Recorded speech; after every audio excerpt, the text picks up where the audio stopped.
दिमाग इंसानी वजूद का वो बाकमाल हिस्सा है जो इसके पूरे वजूद को कंट्रोल करता है।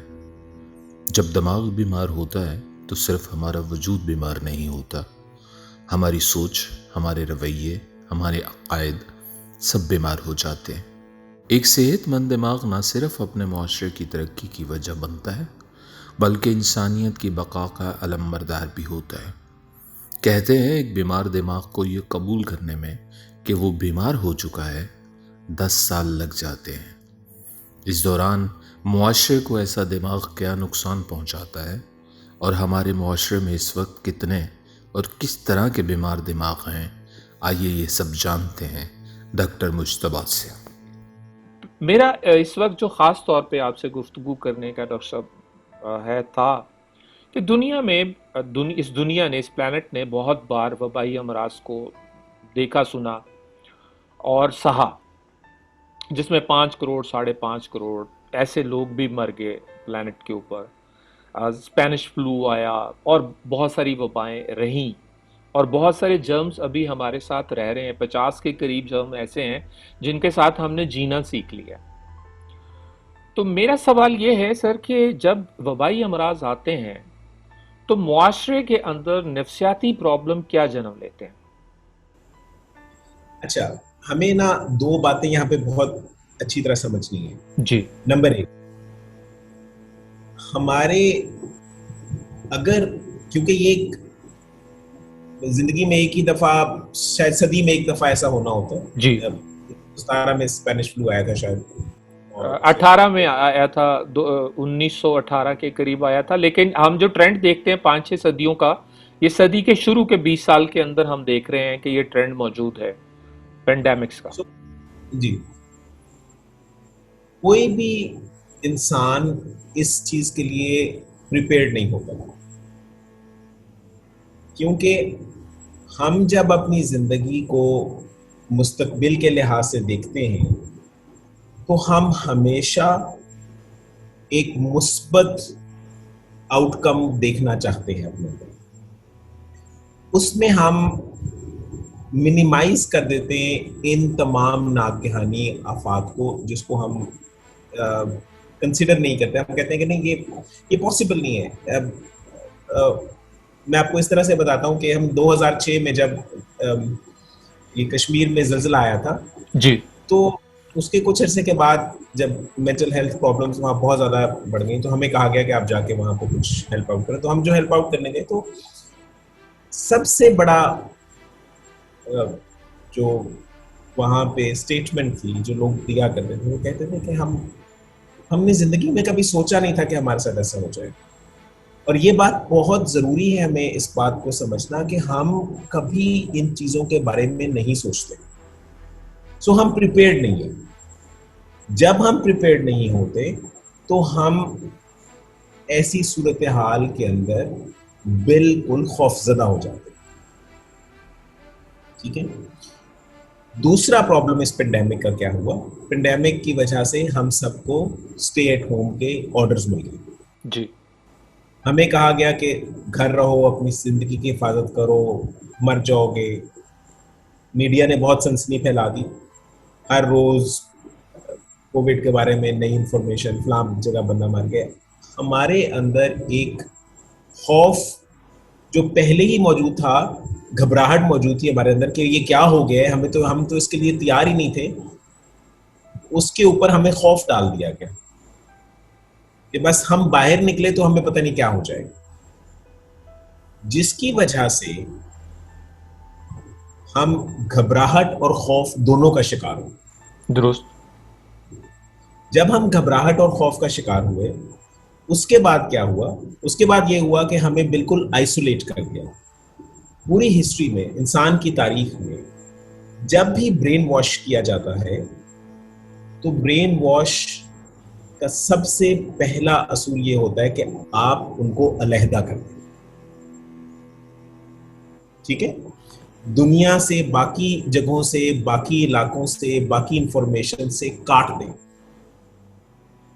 जब हम बाकी इंफॉर्मेशन से कट हो जाते हैं तो हम बहुत ज्यादा इस बात के ससेप्टेबल हो जाते हैं कि जो भी इंफॉर्मेशन हमें दी जाएगी हम उसको सच समझना शुरू कर देंगे। हमें अलहदा कर दिया गया, हमारे हाथ में टीवी का रिमोट पकड़ा दिया गया और व्हाट्सएप हमें दे दी गई। उससे क्या हुआ कि गलत इंफॉर्मेशन बहुत सारी शेयर होना शुरू हुई, दुरुस्त। जिसकी वजह से हम डिप्रेशन का शिकार हो गए। सो हमारी सिचुएशन कॉम्प्लिकेट इस तरह से हो गई। इसकी वजह से हमारे हालात जो इस वक्त हर तरफ एक एनार्की फैली हुई है, कोई बंदा घर से अपने घर वालों को निकलने नहीं दे रहा और दूसरी तरफ कोई बंदा इस पे यकीन नहीं कर रहा, तो वो इस वजह से है कि हमें जब अलहदा कर दिया गया उसके बाद जिस किस्म की इंफॉर्मेशन हमें मिली उस हिसाब से हमने अपने अकायद बना ली। सर, हमने क्या ये दुनिया भर में, सिर्फ हमारे यहाँ नहीं, खौफ को एक टूल के तौर पर हमेशा इस्तेमाल नहीं किया? हमने इंसान को ऐसा तरतीब नहीं कर दिया कि जब तक उसे खौफ ज़दा नहीं किया जाता तब तक वो एडवाइजेस पे अमल नहीं करता। ओके, ये बहुत ही सही बात की आपने जी और इसकी एक बहुत बड़ी, जब आप किसी भी दीन को पढ़ते हैं, मजहब को पढ़ते हैं, जी जी तो मजहब में भी जो चीज सबसे ज्यादा बताई जाती है वो एक खौफ बताया जाता है। ये नहीं करोगे तो ये नहीं होगा। हमारा दीन फिर भी बाकी दीन जो अभियान है उनसे ज्यादा रिलैक्स्ड है, जिसकी वजह से हम ज्यादा खुशी की तरफ भी देख सकते हैं। लेकिन दुरुस्त। आप कई ऐसे दीन देखते हैं जिसमें सिर्फ और सिर्फ सजाएं बताएंगे दुरुस्त। और उसको फिर कॉम्प्लिकेट हमारे बहुत सारे रिलीजियस लोग करते हैं। Scholars तो मैंने इंटरप्रेट करने वाले करते हैं, जिनके हाथ में वो दे दिए। हाँ जी एग्जैक्टली, उनको मैं स्कॉलर्स तो नहीं कहूंगा, लेकिन जो इंटरप्रेट करने वाले हैं जी वो आपको एक मौत का मंजर देते हैं जी और उसके बाद की कहानी देते हैं, जी तो हम खौफजदा हो जाते हैं। सो हमें जब तालीम इनिशियल दी जाती है, सबसे पहली तालीम हमारे, जब हम बच्चे होते हैं तो हमें कहते हैं कि ये नहीं करोगे तो ऐसा नहीं होगा बेटा, पढ़ोगे नहीं तो साइकिल चलाओगे, वो जाके जूते पॉलिश करोगे किसी के। सो पहले दिन से हमें इंफॉर्मेशन मिलनी शुरू होती है, ये नहीं करोगे तो ये नहीं होगा। जब हम स्कूल जाते हैं तो हमें ये डांट पड़ती है कि तुम अगर पढ़ोगे नहीं तो तुम्हारी जिंदगी तबाह हो जाएगी, टीचर्स का अदब नहीं करोगे तो तुम्हें डांट पड़ेगी, गलती हो गई है तुम्हें मार पड़ेगी, फलां हो गया तो इसकी सस्पेंशन हो जाएगी।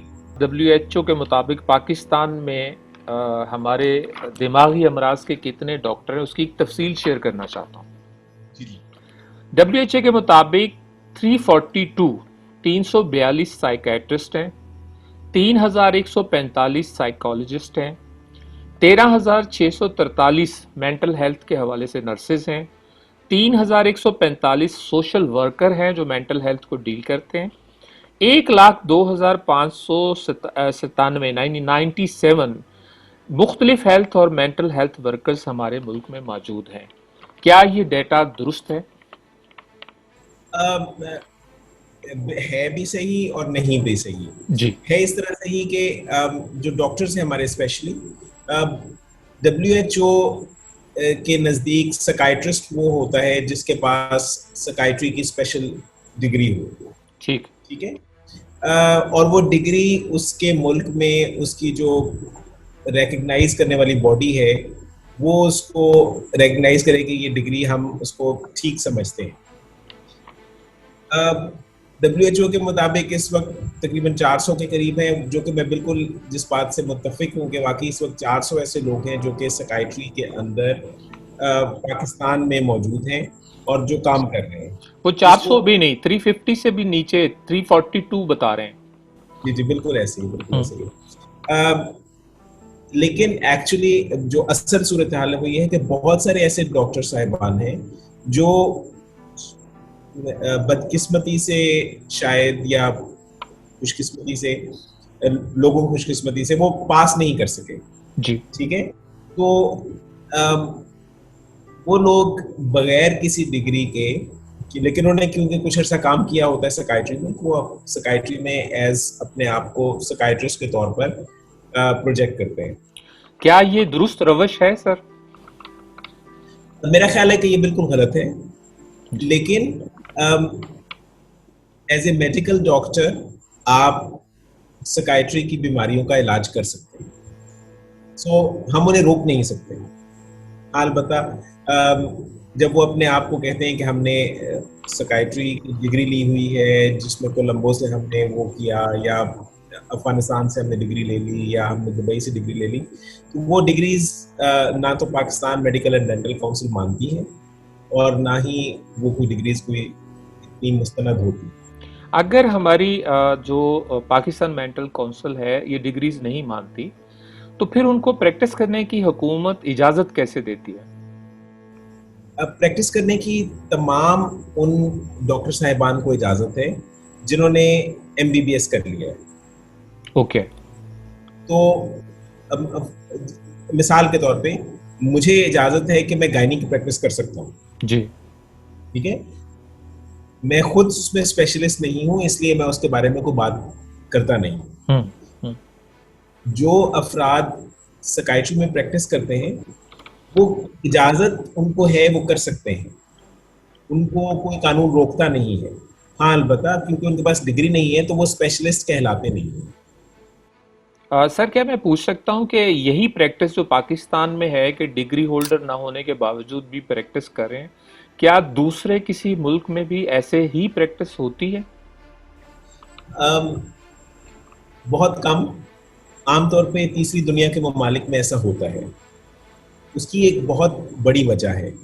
बड़ी वजह यह है कि वो तमाम अफराद जो किसी स्पेशलिस्ट को बन जाते हैं, वो बड़े शहरों में रहना पसंद करते हैं, जहाँ पर डॉक्टर साहिबान अपनी लाइफस्टाइल को बेहतर तरीके से गुजार सकते हैं। जो छोटे शहर हैं, वहाँ पे बहुत सारे डॉक्टर साहिबान जाना पसंद नहीं करते, वहाँ रहना अपने अब कोई किसी को कहे कि आप जाकर पिंड दादन खान रह लें एक स्पेशलिस्ट को, तो वो साइकाइट्रिस्ट को, तो उसके लिए मुश्किल हो जाएगा, तो वो कहेगा मैं तहसील में जाकर क्या करूँ। ऐसे तमाम डॉक्टर साहिबान जो कि जिनके पास MBBS की डिग्री होती है, वो वहाँ पे चले जाते हैं, तो वहाँ पे वो प्रैक्टिस कर लेते हैं। मैं आपको इससे भी ज्यादा मजे की बात बता दूं। जी प्लीज। क्या आपको मालूम है कि 1992 में पाकिस्तान में कितने साइकाइट्रिस्ट थे? नहीं सर। 650, 650। 1992 में 650 थे और 2020 में 2020 में 342 हैं। 342। इस वक्त इंग्लैंड में पाकिस्तानी साइकाइट्रिस्ट की तादाद कितनी होगी आपके ख्याल में? मेरा ख्याल में जो है वो जो भी मूव करके 300 गए हैं वो इंग्लैंड में ही गए होंगे। इस वक्त 1800 पाकिस्तानी साइकाइट्रिस्ट इंग्लैंड में काम कर रहे हैं। 1800। ओके। इस वक्त सिर्फ और सिर्फ लंदन के अंदर 75 पाकिस्तानी साइकाइट्रिस्ट काम कर रहे हैं। Okay okay okay. अच्छा, इससे भी ज्यादा और इंफॉर्मेशन मैं आपको थोड़ा सा यहाँ देता चलूं। जी प्लीज। लाहौर, कराची, इस्लामाबाद, क्वेटा और पेशावर, ये जो 5 बड़े शहर हैं पाकिस्तान के, इन 5 बड़े शहरों में 90% साइकाइट्रिस्ट यहाँ बैठते हैं। तो बाकी सारे पाकिस्तान के अंदर सिर्फ और सिर्फ 10% साइकाइट्रिस्ट। अच्छा, वैसे अगर हम देखें तो सर हम इंटरनेशनल रूल्स के मुताबिक डॉक्टर्स जो चुनते हैं या डॉक्टर्स जो बनाते हैं, जो इंटेलिजेंसिया हमारी है वो तय करती है कि इस मुल्क को कितने डॉक्टर्स, कितने इंजीनियर्स, कितने साइकेट्रिस्ट चाहिए। तो वो देखते हैं कि कितने लोगों के लिए कितना एक डॉक्टर ज़रूरी होगा। अगर हम इस वक्त देखें पाकिस्तान में 342 से 400 कर लेते हैं हम, तो पर पर्सन जो हमारे यहाँ एक परसेंटेज है दिमागी अमराज की, तो कितने लोगों के लिए एक डॉक्टर पाकिस्तान में मौजूद है? अच्छा सर, इससे पहले हमें थोड़ा सा यहाँ पे जरा इसको बुनियादी तौर पे एक चीज को समझना है। जी प्लीज। अब WHO ये कहती है कि हर 10,000 की आबादी में एक साइकियाट्रिस्ट होना चाहिए। ठीक है, यानी 10,000 लोगों के लिए एक साइकियाट्रिस्ट होना चाहिए। लोगों के लिए एक साइकियाट्रिस्ट होना चाहिए। 4 साइकोलॉजिस्ट, ओके। ठीक है, और कम से कम 20 से 25 मेंटल हेल्थ प्रोफेशनल्स जिसमें नर्सेज और पैरामेडिक्स मौजूद हैं, ठीक है। Okay okay. ये मिनिमम है, जो कहती है कि एक थर्ड वर्ल्ड कंट्री के लिए ये मिनिमम है, ठीक। कम से कम, ठीक है। अब अगर आप ओवरऑल पाकिस्तान की आबादी देखते हैं, तकरीबन 22 करोड़ होगी, 20 करोड़ तो डेफिनेटली होगी। 22 करोड़ मान लीजिए, हुकूमत 22 करोड़ मान रही है। अच्छा, अगर हम 22 करोड़ मानते हैं तो उसमें अगर हमारे 400 साइकियाट्रिस्ट हैं तो आप हिसाब लगा लीजिए, मेरा कोई हिसाब बहुत अच्छा नहीं है, लेकिन आपको बहुत अच्छे से अंदाजा हो जाएगा कि इतने साइकियाट्रिस्ट इस वक्त इतनी सारी आबादी को कैटर कर रहे हैं। अच्छा सर, मैंने इसकी एक ना ज़रब तकसीम निकाली थी, मेरा भी मैथ अच्छा नहीं है, मैंने कैलकुलेटर पे निकाली। मैंने आपका एक इंटरव्यू सुना था जिसमें और मैंने दूसरी रिसर्च भी की, तो उसके मुताबिक हमारे यहाँ जो दिमागी अमराज हैं, कुछ का जिनको पता है, कुछ का नहीं पता, जो कुछ लोग एडमिट नहीं करते, तो ये हमारी आबादी के मुताबिक 25 से 30% बनती है। क्या मैं सही कह रहा हूँ? मेंटल हेल्थ इलनेसेस जी, मेंटली हेल्थ इलनेस जी। WHO ये कहती है, क्योंकि हम वो बात करेंगे जो कि WHO जिसको मानती है या वो खुद से अपने डेटास देती है। जी जी पाकिस्तान में एक मुहतात अंदाजे, बल्कि पूरी दुनिया में जी मुहतात अंदाजे के मुताबिक हर चौथा बंदा, एवरी फोर्थ पर्सन, किसी ना किसी मौके पे अपनी जिंदगी में किसी ना किसी जहनी बीमारी से दो चार होता है। जी, दुरुस्त। इसमें से जो टोटल 25% है, जी 25% में से जो 12%, हाफ उसका है, 50%, जी वो ऐसे लोग हैं जो कि पिछले 5 साल में लगातार किसी ना किसी जहनी बीमारी में मुब्तला है। ठीक। ठीक है, सो ये बहुत बड़ा नंबर बन रहा है। बहुत बड़ा नंबर। इस तरह से मैंने एक अंदाजा लगाया कि अगर हम 25% लोगों को ही समझें कि वो किसी न किसी तरीके की मेंटल इलनेस का शिकार हैं, तो इस तरह से अगर हम हिसाब लगाएं तो ये तकरीबन 2 लाख लोगों पर हमें एक डॉक्टर अवेलेबल है इस वक्त। अच्छा, मुझे नहीं मालूम था इतने सारे बुरे हालात है पाकिस्तान। आपको नहीं पता सर? मुझे इस तरह नहीं पता, मैंने हिसाब नहीं लगाया ना, तो ये अंदाजा था कि बहुत थोड़े सारे, लेकिन 2 lakh is a big number. बहुत बहुत बड़ा मेरे लिए भी। चूंकि मैं आपसे इंटरव्यू करने जा रहा था, तो मेरे लिए एक रिसर्च होना बहुत जरूरी है। बाकी बातें तो जो कानों में पड़ती हैं, कुछ दुरुस्त होती हैं, कुछ नहीं होती।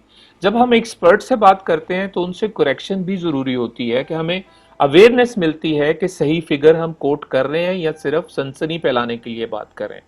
लेकिन लिटरली अगर हम WHO के हिसाब से ना देखें, अपने इर्द गिर्द के हिसाब से ही देखें, तो ये फिगर इतना बड़ा है। और फिर अगर जैसे आपने कहा कि शहरों में ही हमारे साइकियाट्रिस्ट या साइकोलॉजिस्ट रहना पसंद करते हैं, तो आप 4-5 शहरों के अलावा फिर डॉक्टर मौजूद ही नहीं है, वहां तो बहुत बुरा हाल है। बिल्कुल ऐसे ही है। मैं आपको इस तरह बता सकता हूँ, क्योंकि मैं बिलोंग सरगोदा से करता हूँ जी। मैं आपको सरगोदा का बता सकता हूँ कि सरगोदा में इस वक्त पूरे सरगोदा डिवीजन, जिसमें 4 अजला हैं, सरगोदा, खुशाब, मियां वाली, अब तो डिवीजन नहीं रहा, तो जिले हो गए, लेकिन उस पूरे रीजन में इस वक्त 2 साइकियाट्रिस्ट है टोटल, क्वालिफाइड साइकियाट्रिस्ट। सो आपके सामने इतना बड़ा एरिया वो 2 लोग कैटर कर रहे हैं, जो कि ह्यूमनली पॉसिबल नहीं है, क्योंकि एक साइकियाट्रिस्ट को एक पेशेंट को देखने में कम से कम 20 से 25 मिनट चाहिए होता है। अगर आप, जिसको हम सरसरी असेसमेंट कहते हैं, वो सरसरी असेसमेंट करते हैं, तो उसमें 20 से 25 मिनट लग जाता है। तो अगर आप 8 घंटे दिन में काम करते हैं और 8 घंटे में नॉन स्टॉप काम करते हैं, तो आप टोटल 24 से 25 मरीज देख सकते हैं। दैट इज इट, जो कि पॉसिबल उन लोगों के लिए फिर नहीं होता, और वहां पे पेशेंट्स को हमारे प्रॉब्लम हो जाता है। यहाँ पर मैंने देखा है कि ये जो आपने एक पिक्चर दी है जिसकी वजह से सोसाइटी में खौफ के टूल को या खौफ के डंडे से हर बात जब मनवाई जाती है तो इंसान इनकार करना भूल जाता है और वो रिसर्च भी नहीं करता। अब जब वो नहीं करता तो वो कर रहा होता है जो उसके पास करने के लिए कहा जाता है। बॉस ने जो कहा है वो करना है। एक कंपनी के सारे रूल्स तय हैं, उसके अंदर आपने फिट होना है। अगर आप यस सर करेंगे तो आप फिट रहेंगे और आप आगे बढ़ेंगे। तो हमारे यहाँ ये कहा जाता है कि कर्मा होता है, जैसे करोगे वैसे भरोगे, मकाफात अमल है। मैं वो कर ही नहीं रहा सर कि जो मैं चाहता हूं, तो फिर मैं वो भर क्यों रहा हूं जो कि मैं चाहता ही नहीं था करना।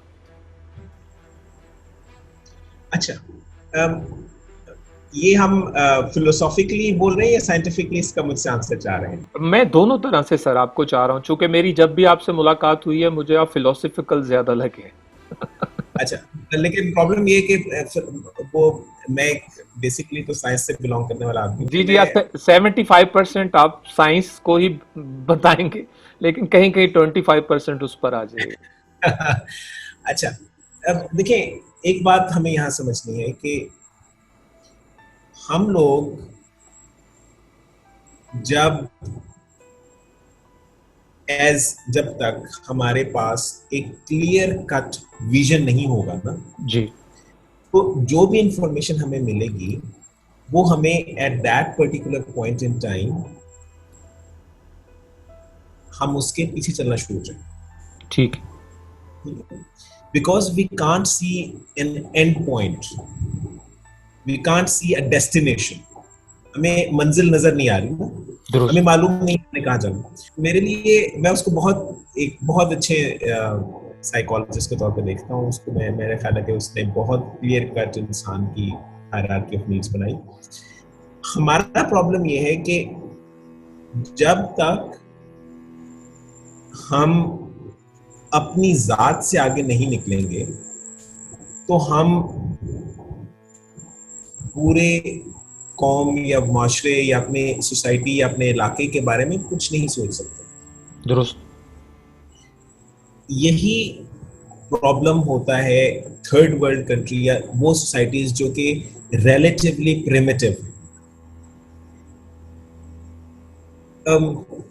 फॉर एग्जांपल मैं आपको इस तरह से बताता हूँ कि वो सोसाइटीज जहाँ पे आपकी बेसिक नीड्स, आपकी तालीम, आपकी सेहत, आपकी आपकी आपकी खुराक और आपका शेल्टर वो हुकूमत की जिम्मेदारी है। और बहुत सारी ऐसी स्टेट्स हैं जिसमें यूके भी है, जिसमें स्कैंडिनेवियन कंट्रीज हैं, जिसमें ऑस्ट्रेलिया भी है, जिसमें न्यूजीलैंड भी है। स्कैंडिनेवियन कंट्रीज में specially state is responsible for all your baseline affairs। ठीक है, दुरुस्त। ऐसी तमाम सोसाइटीज में जहां पे आपकी जिंदगी की बुनियादी जरूरियात पूरी हो रही होती हैं, वो सोसाइटीज ग्रो बहुत ज्यादा करती हैं। और उसकी सबसे बड़ी वजह ये होती है कि इंसान अपनी जात से निकल के सोचता है। और यही मैस्लो कहता है। मैस्लो कहता है कि आपको सबसे जो जरूरी चीज दुनिया में लगती है वो है आपकी बेसिक नीड्स, खाना पीना, सोना, और इंसान के साथ जो दूसरे सेक्सुअल ताल्लुकात, वो आपकी बेसिक नीड्स। जो आपकी बेसिक नीड्स हैं वो आपके लिए सबसे इंपॉर्टेंट है। अगर आप पिछले 3 दिन से भूखे हैं तो आपके लिए दुनिया में कोई चीज इंपॉर्टेंट नहीं है, बजाय सिवाय इसके कि आपको कहीं से खाना मिल जाए। दुरुस्त। आपके लिए दीन भी इम्पोर्टेंट नहीं रहता, आपके लिए आपकी इज्जत भी इम्पोर्टेंट नहीं रहती, आपके लिए आपकी ज़ात भी इम्पोर्टेंट नहीं रहती। आपके लिए सिर्फ एक चीज़ इम्पोर्टेंट होती है कि आपको खाना कैसे मिल जाए। जब आपका खाने वाला मसला हल होता है तो फिर आप अगली चीज़ पे चले जाते हैं जिसको हम सेफ्टी और सिक्योरिटी कहते हैं। कि घर होना चाहिए, एक जगह होनी चाहिए जहाँ पे हम सेफ हों, मेरी फैमिली सेफ हो, मेरे हालात ठीक हों, मुझे किसी किस्म का वायलेंस या डिस्क्रिमिनेशन ना करनी पड़े, इसका सामना ना करना पड़े। जब आप उससे गुजर लेते हैं तो फिर उससे अगला जो आपकी जिंदगी में आता है कि अच्छा यार चलो घर भी है अल्हम्दुलिल्लाह, अल्लाह मैंने एक छत दे दी है, मुझे खाना पीना और बच्चों की पढ़ाई भी पूरी हो रही है, उससे आगे क्या है? लव एंड बिलोंगिंगनेस, कि एक ऐसी फैमिली हो जो मुझसे मोहब्बत करे, जिससे मैं मोहब्बत कर सकूं, इंसान के साथ एक एक ताल्लुक हो, मेरा मेरा एक रिश्ता बने। जब आप ये भी कर लेते हैं, फिर उसके बाद ये होता है कि मुआशरे में मेरी इज्जत कितनी है।